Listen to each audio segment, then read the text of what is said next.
So I was walking down the street the other day and I saw a sign that said talking dog for sale. So I thought, man, I'll check this out. I go in and I talk to the owner. He says, hey, check out my dog out back, see for yourself. So I go out and say, hey, dog, you a talking dog? And he says, yep.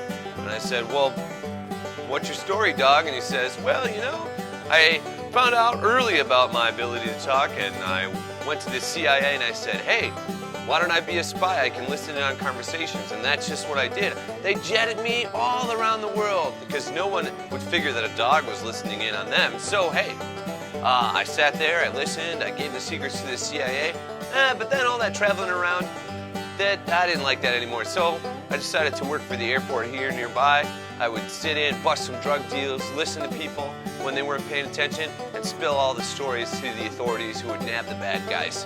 And you know, I figured after that, I had done my duty, had won a bunch of medals, decided to settle down, have some puppies, and here I am retired today.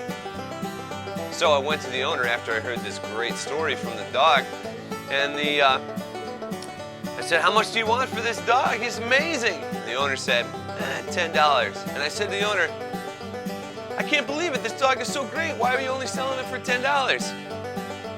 And the owner said, well, he's just a big old liar. He didn't do any of that stuff.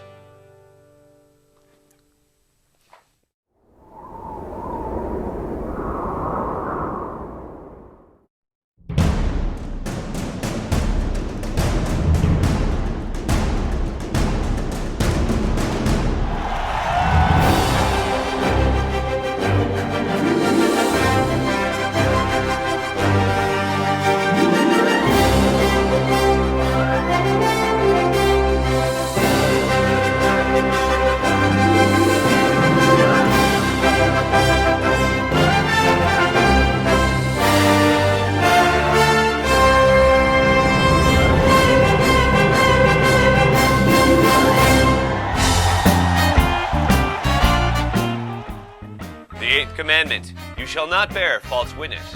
What does this mean? Here it is right from Luther's Small Catechism. We are to fear and love God so that we do not tell lies about our neighbors, betray or slander them, or destroy their reputation. Instead, we are to come to their defense, speak well of them, and interpret everything they do in the best possible way. God forbids us to lie. To tell lies about our neighbors, to tell lies about anywhere, whether that's in a court of law or just around the dinner table. And we do this so easily in so many ways, whether it's a little fib or a big untruth. God is saying, don't lie. If it's not true, don't say it. Be honest. And if you don't know, don't make something up. It's that easy.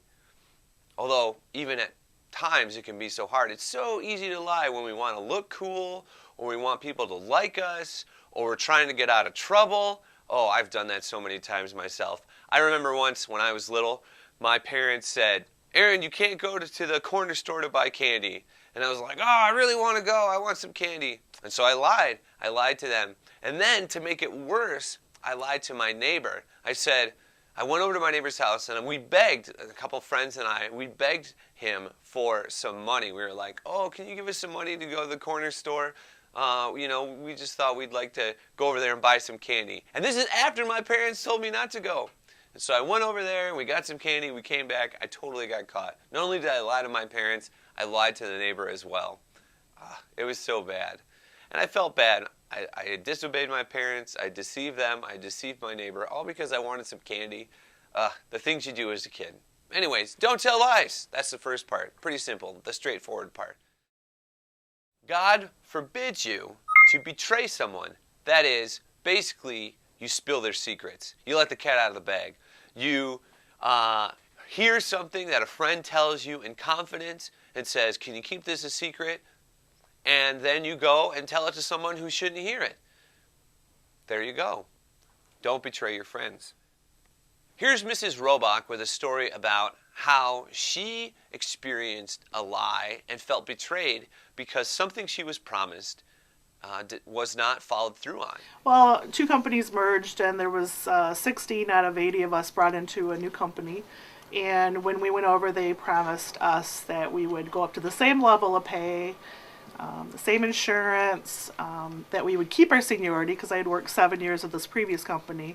and that would go towards our pension. 7 years is a long time to not get a pension when you retire. So we had all expected within 30 days that we would all be getting this, what they had promised. And I think about 3-4 months went by and we hadn't heard anything, so we called a meeting with the president, who we all knew really well, and asked him what was going on with the equal pay thing and the equal insurance and the equal 401k match and the equal pension and the equal vacation time we were supposed to get. And he basically said it's not going to happen.